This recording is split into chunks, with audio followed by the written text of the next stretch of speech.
Cuando el mundo me rechaza y dice que tú no eres real, sigo firme adelante, pues tu reino revelarás. No hay necesidad de que me acepten por creer. Todo lo que has dicho ante mis ojos vas a hacer. Yo veré tu reino descender y nos restaurarás para la eternidad. Y yo veré tu cielo y majestad, pues lo que has prometido sé que tú lo cumplirás. Yo veré. Si atacan con mentiras y la lucha intensa es, yo sigo firme adelante, pues tu reino revelarás. Y no hay necesidad de que me acepten por creer, pues todo lo que has dicho ante mis ojos vas a hacer. Yo veré tu reino descender y nos restaurarás para la eternidad. Y yo veré tu cielo y majestad, pues todo lo que has prometido ante mis ojos cumplirás. Yo veré y creeré. Yo veré tu reino aquí y tu voluntad en mí, en la tierra como en el cielo. Yo veré tu reino aquí y tu voluntad en mí, en la tierra como en el cielo. Yo veré tu reino aquí y tu voluntad en mí, en la tierra como en el cielo. Yo veré tu reino descender y nos restaurarás para la eternidad. Yo veré tu cielo y majestad, pues todo lo que has prometido sé que tú lo cumplirás. Yo veré y creeré. Así es, chicos hermosos, espero que estén comenzando una semana muy buena. Y aquí estamos de nuevo para estudiar hombres y mujeres de la Biblia, sus historias que nos ayudan a tener una vida mejor con Cristo Jesús, ¿verdad? Y hoy toca ver la historia de un personaje llamado Nehemías, fue una persona, y también vamos a comenzar a ver a la reina Esther, primera parte. Y bueno, al cumplirse los 70 años del cautiverio en Babilonia, el Señor envió a su pueblo de vuelta a la tierra prometida. Esto está en 2 de Crónicas, capítulo 36, versículo 21. Durante la época de Nehemías, 2 grupos del pueblo de Israel regresaron a Jerusalén con el objetivo de restaurar el templo, que fue lo que vimos en el video pasado. Y así podrían volver la gloria pasada a la ciudad, pero no habían logrado mucho. Esto motivó a Nehemías a acudir a Dios en oración. ¿Sabe cuántas maravillas Dios hace a través de la oración. El ayuno también constituye en nuestras oraciones que nos mantenga nuestro enfoque y nos ayude a acceder al poder ilimitado y el plan maravilloso que Dios tiene para cada uno de nosotros. El nombre hebreo del libro de Nehemías se llama en hebreo Nehemiah, así es. Y esto significa Jehová consuela. Este libro en la Biblia deriva su nombre del personaje principal y el buen liderazgo es ejemplificado por la vida excepcional que llevó Nehemías. Nehemías era un copero de la corte del rey Artajerjes, que era el rey de Persia. Nehemías ocupaba un puesto de mayor importancia que el de un simple criado. Sus deberes incluían aconsejar al rey y actuar como un guardaespaldas, además de arriesgar su vida diariamente al probar la comida del rey para asegurar con su propia vida que esta comida no estuviera envenenada. Todas las responsabilidades de alto nivel requerían lealtad y confiabilidad y tolerancia. Nehemías fue contemporáneo de Esdras, el personaje que vimos en el video anterior. Su interés en el bienestar de Jerusalén y sus moradores le motivó a emprender acciones urgentes y audaces. Cerca de 13 años habían pasado desde que Esdras retornó a Jerusalén y Nehemías, mientras vivía en el palacio del rey en Susa, una temporada invernal. Todo comenzó cuando unos judíos que habían sobrevivido al cautiverio de Babilonia entraron en la capital persa y se vieron con Nehemías, quien les preguntó sobre la situación del pueblo de Jerusalén. Aunque los judíos en Jerusalén ya habían reconstruido el templo y se habían separado de sus esposas paganas, los muros de Jerusalén todavía estaban en ruinas. Pero Dios encontró un constructor de muros en Persia. Este fue Nehemías.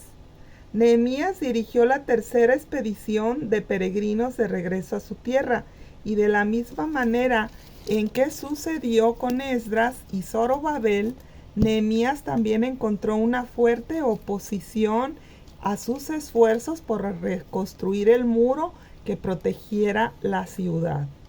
Al parecer, la historia de oposición siempre se repite cuando se intenta hacer la voluntad de Dios.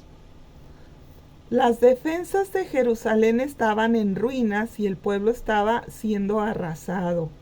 Estas noticias produjeron aflicción en Nehemías y su deseo de interceder en favor de sus compatriotas. Entonces le pidió a nuestro Señor Dios soberano que le diera gracia y favor delante del rey de Persia, y Dios le concedió su oración, conmoviendo al rey de Persia para que permitiera y aún proveyera los recursos para regresar a Jerusalén y que la obra se realizara. Una vez allí en Jerusalén, Nehemías revisa la situación antes de intentar motivar a la gente a la acción con la resonante promesa: el Dios de los cielos, Él nos prosperará. Primera de Tesalonicenses capítulo 5 versículo 17 dice: orar sin cesar. ¿Le conforta a usted esta palabra hoy? Nehemías derramó su corazón por unos 3 meses antes de presentarse delante del rey, a pedirle permiso y recursos para ir a reconstruir el muro en su pueblo. El muro los protegía de los ataques enemigos y ahora estaba derribado. Los exponía a todo tipo de peligros. Dios presentó a Nehemías la oportunidad por tanto tiempo esperada, y con una oración rápida antes de entrar delante del rey, le fue a pedir el favor al rey y fue suficiente, porque por semanas anteriores ya había estado clamando Nehemías por esa petición. Con esto aprendemos que un hijo de Dios debe de apelar a la oración sin cesar hasta el día de la decisión por lo que se ha pedido. Y si está en la voluntad de Dios, Él la concederá. A menudo nos preguntamos, ¿cuánto tiempo debo de orar por este anhelo que está en mi corazón? Y la respuesta es en todo tiempo y todo el tiempo que sea necesario hasta ver lo que hayamos pedido. A veces el Señor no nos da una respuesta clara, nos dice sí o nos dice no, y mientras hay que seguir pidiendo. Otras veces dice, ten paciencia y espera. Esto es porque nuestra petición está en proceso de entrega en el tiempo que Dios quiere realizarla o que la recibamos. Y en otras veces dice no, y no insistas más en ello. Sin saber por qué, nosotros debemos de tener paz, sabiendo que Dios siempre nos dará lo que es mejor para nosotros. Oposición a la reconstrucción de los muros. Un recorrido por los escombros no desanimó a Nehemías. Armado con la confianza del Señor, Nehemías organizó grupos de construcción para empezar la obra. Estos eran sacerdotes, orfebres, mujeres, comerciantes. Ninguno estaba exento de que se le asignara un trabajo, pero muy pronto se levantó la oposición, tanto verbal como física, amenazando el proyecto. Con la moral baja, Nehemías reúne a sus trabajadores una vez más, instruyéndoles para que estén listos para la batalla y para el trabajo. Y con el grito de guerra de Dios y la patria en sus labios, el pueblo entra de todo corazón y realiza la tarea. En una mano la cuchara de albañil con la mezcla para el muro y con la otra mano la espada en defensa contra aquel que viniera a impedir la obra. Una vez esta administración consiste en lograr las cosas que hay que hacer por medio de lo que hacen las personas, y muy pocos personajes en la Biblia pueden igualar las habilidades administrativas de Nehemías. La tarea monumental de construir los muros de Jerusalén no habría sido lograda por un solo hombre, sin importar cuán talentoso o brillante pudiera haber sido. Pero sabiamente Nehemías dividió la responsabilidad del trabajo entre muchos pequeños grupos y empleó a todos los trabajadores disponibles, proveyendo incentivos para hacer un buen trabajo. Y cada persona construyó una porción de la pared de enfrente de su casa, y también dio un adecuado reconocimiento a cada persona involucrada. Piense ahora en qué área de su vida necesita ser reconstruida, o qué área de su vida hay que aplicar este principio de administración. Puede pensar seguramente en administrar su casa, su familia, o pensar en su iglesia local, en algún trabajo de servicio también comunitario. Puede ser en su trabajo o puede ser en su colonia. Nehemías tenía la suficiente impulsividad para llevar al necio pueblo de Judá a respetar a Dios por su propio bien. A veces hay personas cercanas que han arruinado su vida por sus pecados, pero Nehemías nos enseña que nuestra propia vida debe de ser un libro abierto delante de Dios y delante de todas las personas que nos rodean. El verdadero amor a Dios nos hace andar en obediencia a sus mandamientos.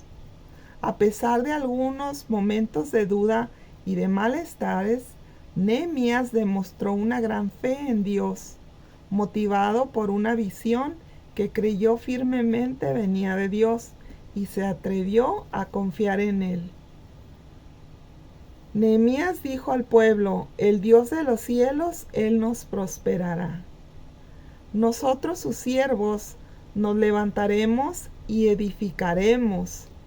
Nehemías fue un hombre de gran confianza en Dios porque entendía la naturaleza fidedigna y amorosa del Señor.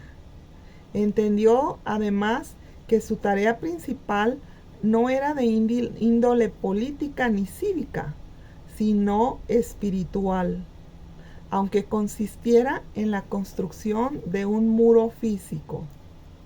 Cuando Dios nos pone algo en nuestro corazón, siempre es por una cuestión espiritual. Nehemías entendió que si no dependía de Dios para llevar a cabo la obra hasta un buen fin, jamás se iba a lograr. Pero también entendió que la fe genuina requiere de acción práctica, y por eso dijo a sus colegas: acuérdense del Señor, que es grande y temible, y peleen por sus hermanos. Nehemías no respondió al escarnio de sus enemigos con sus propios agravios, como ellos se los hacían, sino con oración por ellos.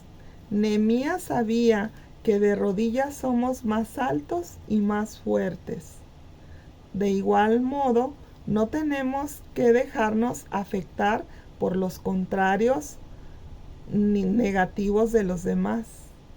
Para lograrlo, debemos de mantenernos en comunicación constante con Dios, y así podremos recibir ánimo y dirección de su parte, y no seremos desanimados porque lo estamos siguiendo de todo nuestro corazón.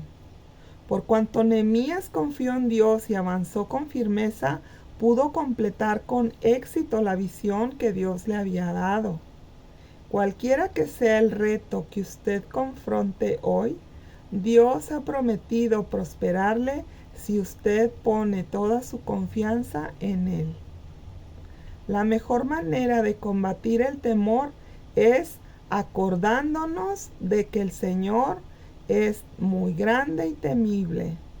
Si tenemos a Dios por encima de todos los demás temores, estos disminuirán hasta desaparecerlos por completo.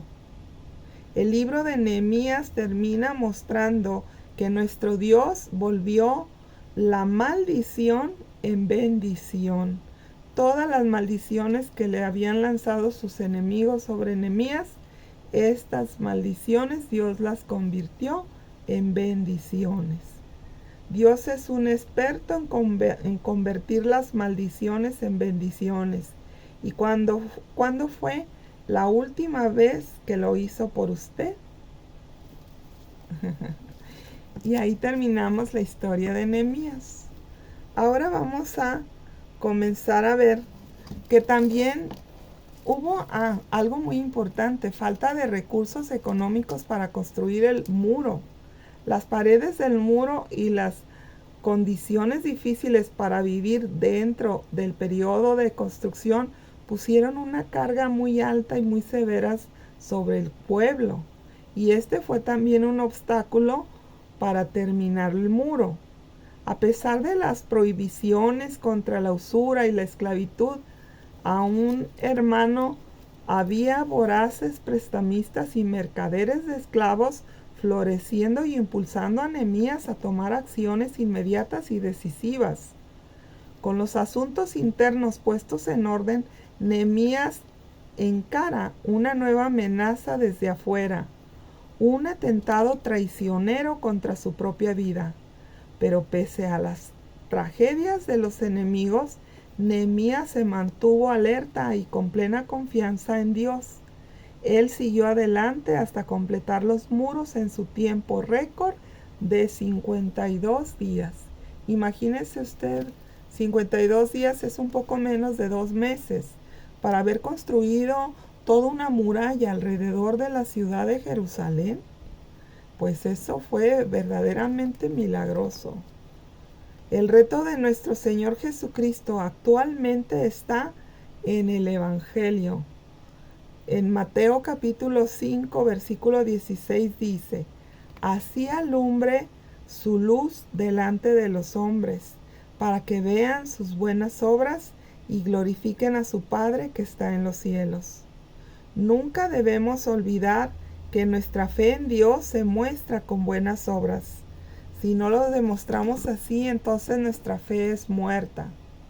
Pero un hijo de Dios tiene una fe viva y eficaz.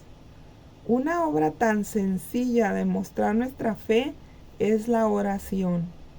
Orar por todo y en todo tiempo. Esa es nuestra fe viva en el Señor. Otra obra de nuestra fe es leer la palabra de Dios diariamente. Pero una obra mucho más poderosa es obedecer lo que dice Dios en su palabra. Es poner por obra la palabra de Dios en nuestra vida. Y así podemos mostrar todas las buenas obras que por amor a Dios hacemos a otros. Pero las principales son estas, las que les acabo de leer, porque nadie puede dar lo que no tiene. Primero hay que llenarnos del amor de Dios para dar a otros de lo mucho que Dios nos ha dado. Algunos dirán: la ayuda material a otros, ¿dónde queda?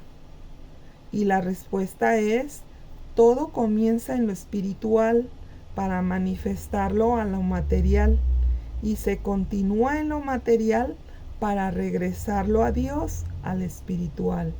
Pues todas las bendiciones descienden de lo alto y regresan en alabanza y gloria para nuestro Dios.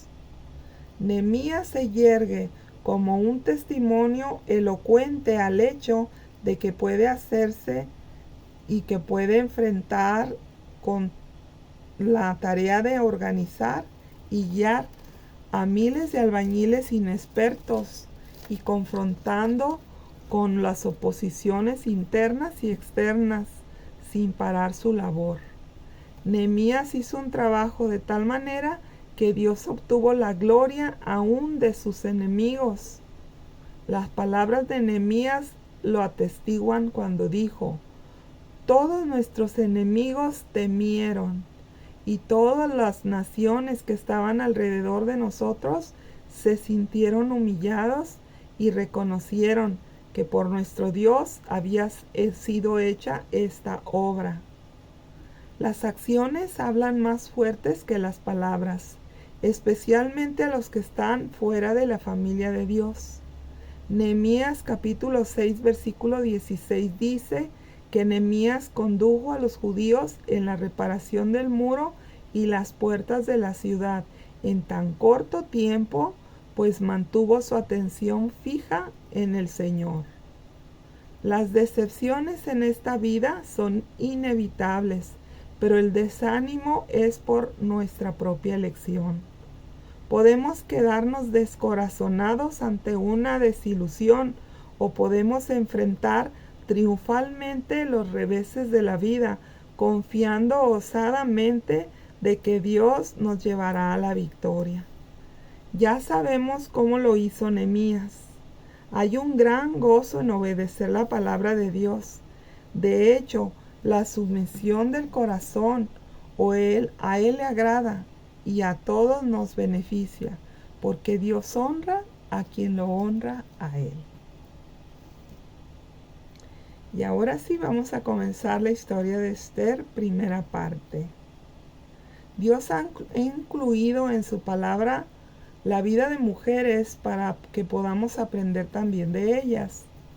Las mujeres nunca debemos de pensar que no somos importantes o que Dios usa y trabaja solo por medio de hombres. No, la mujer que hoy comenzamos a leer es un buen ejemplo de ello. La historia de la reina Esther es un libro del Antiguo Testamento. Solamente otro libro en la Biblia lleva como título el nombre de una mujer. Esto es el libro de Ruth, que ya vimos en videos anteriores. Ahora vamos a ver los antecedentes de Esther. El nombre hebreo de Esther era Hadasa, que significa mirto, pero su nombre en persa proviene de la palabra persa que significa estrella. El título del libro en griego es Esther, con H, intermedia, pero en español es Esther sin H.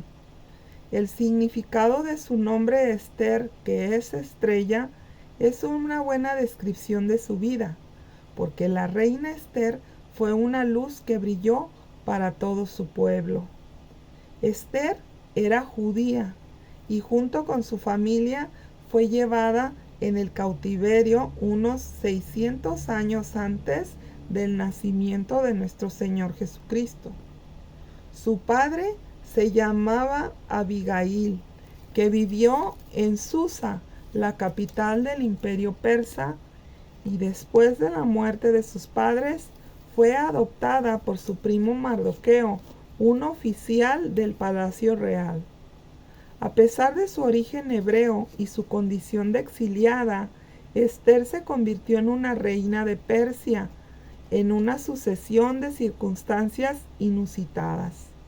Esta huérfana judía, criada por su primo Mardoqueo, parecía la candidata menos esperada para el harem del rey. Por su gran belleza, se ganó un lugar entre un gran número de mujeres que anhelaban ser siquiera vistas por el rey. Y aunque su aspecto físico le ayudó a ganarse su favor, es indudable que sus cualidades espirituales más profundas fueron las que le pusieron el sello y el aprecio del rey. Esther obedecía en todo a su primo Mardoqueo. Esto nos demuestra que ella estaba acostumbrada a respetar a las autoridades, y esto da una belleza especial para los hombres. El libro de Esther tiene una característica que destaca entre los demás libros de la Biblia. Esther comparte con el libro de Cantar de los Cantares del rey Salomón. La inclusión de estos libros en la Biblia ha causado debates durante siglos, porque el nombre de Dios ni siquiera es mencionado en una sola vez en el libro. Sin embargo, a medida que la historia de Esther se va desarrollando, uno percibe a Dios controlando y cumpliendo perfectamente su divina voluntad y objetivos. Por eso, aún hoy, el libro de Esther es leído en las sinagogas judías de todo el mundo. Cada año, a mediados de marzo, para la festividad de Purim, al leer este libro, llegamos a comprender por qué. Esta fiesta en honor a Esther es tan importante para el pueblo judío. ¿Cómo fue que Esther llegó a ser la esposa del rey Artajerjes en Persia, siendo judía? Este nombre de Artajerjes en hebreo es Asuero, y gobernaba en ese tiempo 127 provincias de lo que hoy es la India hasta Etiopía.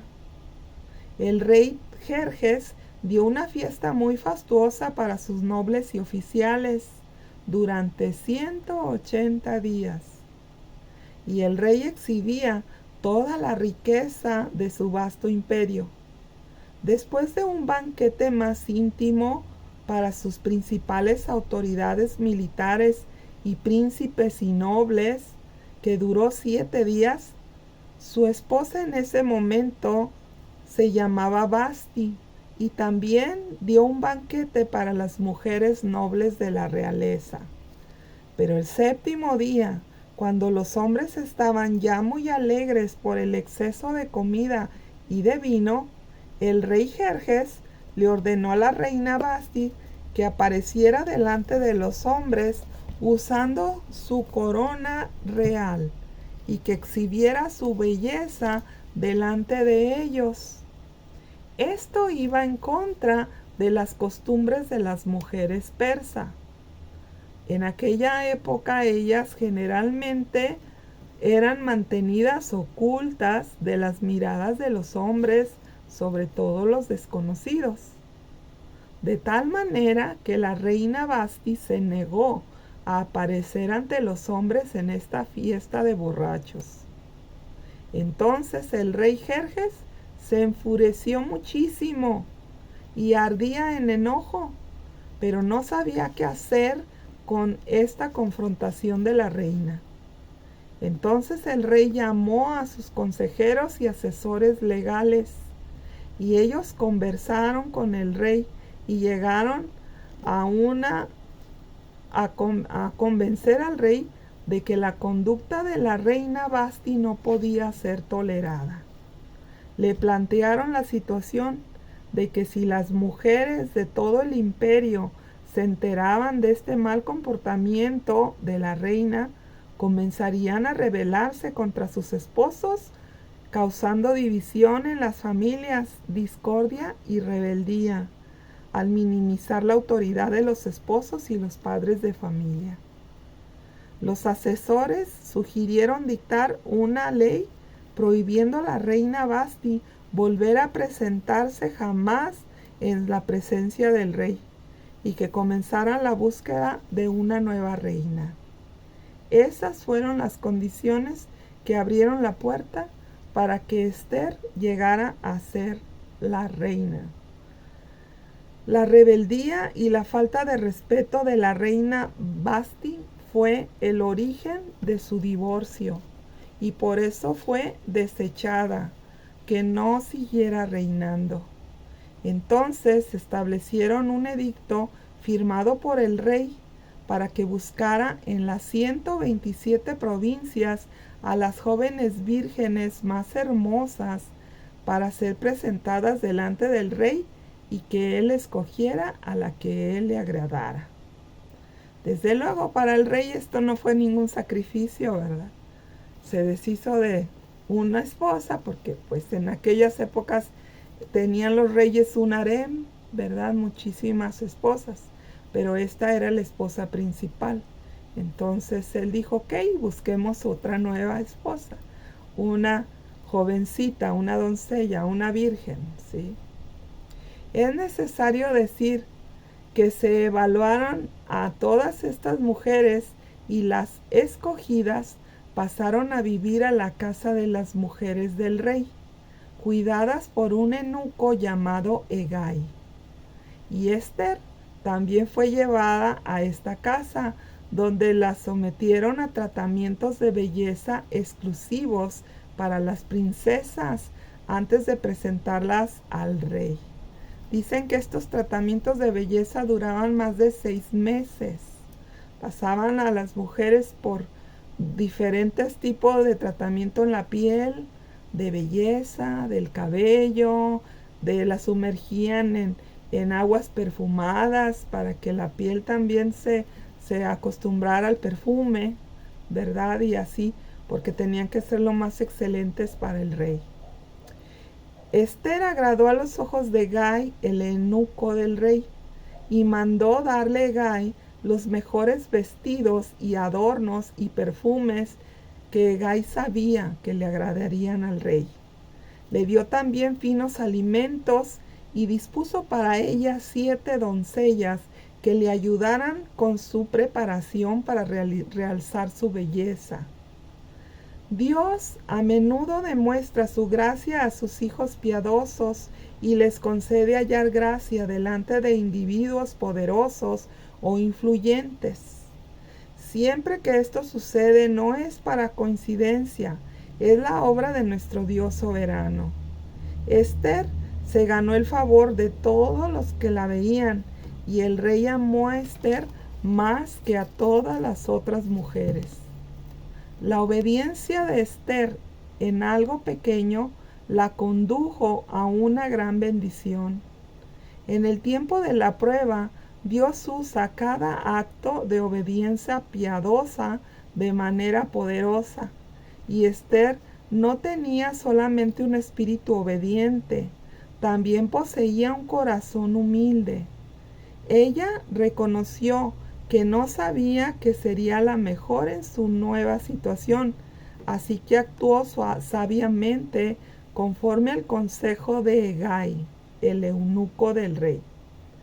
Y el rey trató a Esther con benevolencia, porque la amó desde el primer momento en que la vio. Pero nosotros sabemos que fue Dios tras bambalinas, acomodando todas estas cosas para proteger a su pueblo. Dios se mantiene íntimamente involucrado en nuestra vida cuando nosotros ya le hemos entregado nuestra vida a Jesucristo. Recordemos que los judíos, desde el principio, ellos fueron el pueblo escogido de Dios sobre toda la tierra. Y una vez una persona me dijo, ¿y qué tienen los judíos que no tenga toda la demás humanidad? ¿Sí? Y yo le digo, nada, simplemente que la Biblia dice que a lo vil y a lo menospreciado es lo que escoge Dios para avergonzar a los sabios. ¿Sí? Entonces los judíos no tenían absolutamente nada especial, simplemente que vienen de un linaje que conoció a Dios, le creyó a Dios y le obedeció a Dios. Entonces muchas personas en el mundo pueden decir, ¿quieres a Dios? Sí, yo quiero a Dios. ¿Crees en Dios? Sí, yo creo. Pero cuando tú le presentas los mandamientos de Dios, mucha gente se hace a un lado, porque se les hace imposible llegar a cumplirlos. Y tienen razón, porque solamente con la gracia de Dios y el Espíritu Santo es que podemos tener la fortaleza para podernos negar al pecado. Aunque nos vaya de por medio la vida, aunque perdamos las mejores oportunidades, pero si esas oportunidades nos llevan al pecado o nos llevan a infringir un mandamiento que Dios ha dado, no vale la pena. Al menos eso es lo que muchas personas pensamos, ¿verdad? Porque hay que ser radicales para poder seguir a Dios. ¿Verdad?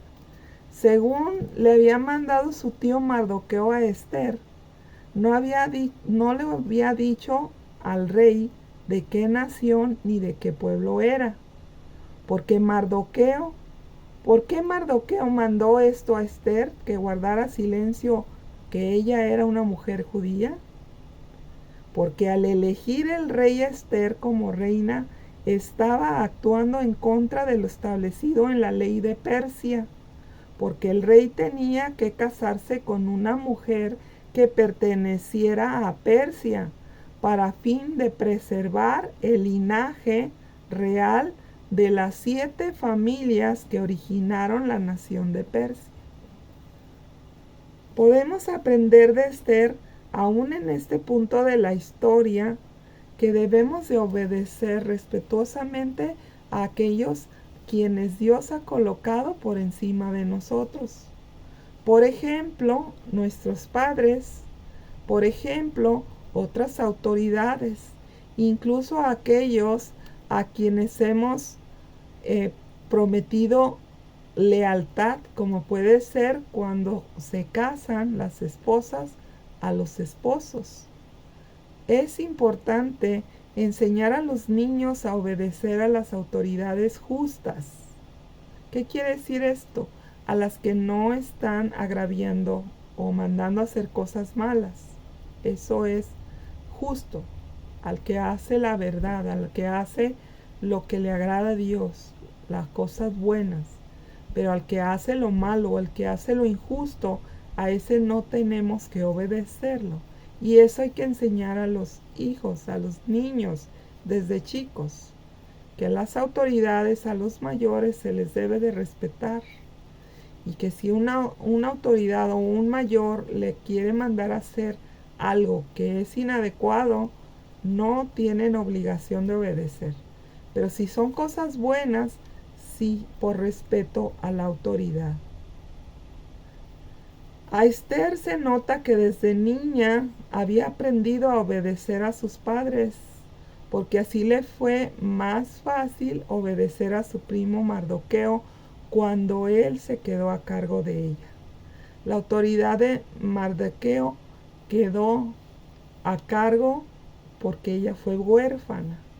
Por eso hacemos un gran favor a nuestros hijos enseñándoles a respetar y a obedecer a aquellas autoridades. Efesios capítulo 6 versículo 1 y 2 dice: Hijos, obedezcamos en el Señor a sus padres, porque esto es justo. Y honra a tu padre y a tu madre, que es el principal o el primer mandamiento con promesa. Y bueno, pues vamos a orar. La próxima vez veremos la segunda parte de la reina Esther. La Biblia dice: si me amas, guarda mis mandamientos.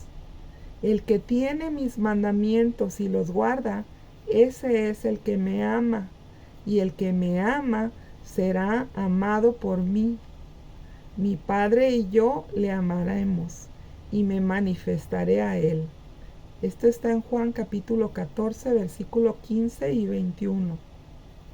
En otro verso dice: respondiendo Pedro los apóstoles dijeron: es necesario obedecer a Dios antes que a los hombres.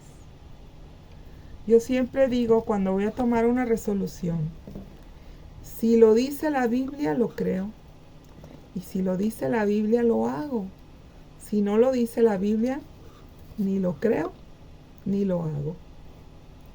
Gracias, Padre, por darnos tu fuerza y poder para ir en contra de las corrientes de este mundo, donde dicen que no guardemos tu palabra y que no pasa nada si desobedecemos tus mandamientos. Ayúdanos a permanecer firmes en las convicciones que a través de tu palabra y los años serios de obediencia a ella hemos logrado para permanecer en Cristo.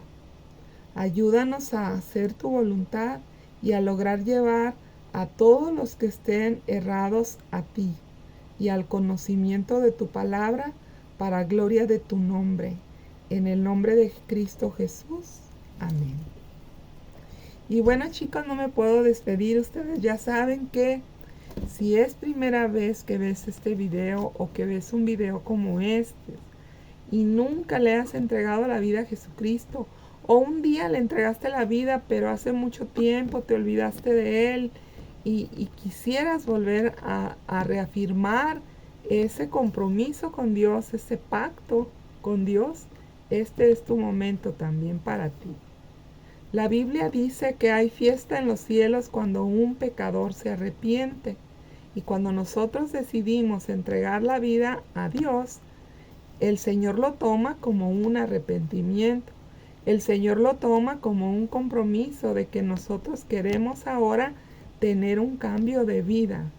Decirle: ya no quiero dirigir yo, quiero que tú dirijas ahora. Y por eso es importante esta oración. Entonces, vamos a orar. Padre, aquí hay muchas personas que al ver este video darán el paso más importante de sus vidas, como es el decidir entregar su vida a Jesucristo nuestro Salvador. Por favor, repitan todos conmigo esta oración. Señor, en este momento te abro mi corazón para que tú entres y gobiernes mi vida. Reconozco que soy pecador y te pido perdón por todos mis pecados desde que nací en esta tierra. Te pido que los quites de mí y los eches hasta el fondo del mar, como dice tu palabra. Yo creo que Jesucristo es tu Hijo y que vino a morir por mis pecados y que resucitó para que yo tenga vida eterna, que después de esta vida pueda vivir con ustedes para siempre. Señor, dame de tu Espíritu Santo para que me ayude a mantenerme en el camino. En el nombre de Jesús. Amén. ¿Sabían, chicos, que en la antigüedad, en tiempo de los apóstoles, a las personas que entregaban su vida a Cristo, les llamaban a los del camino.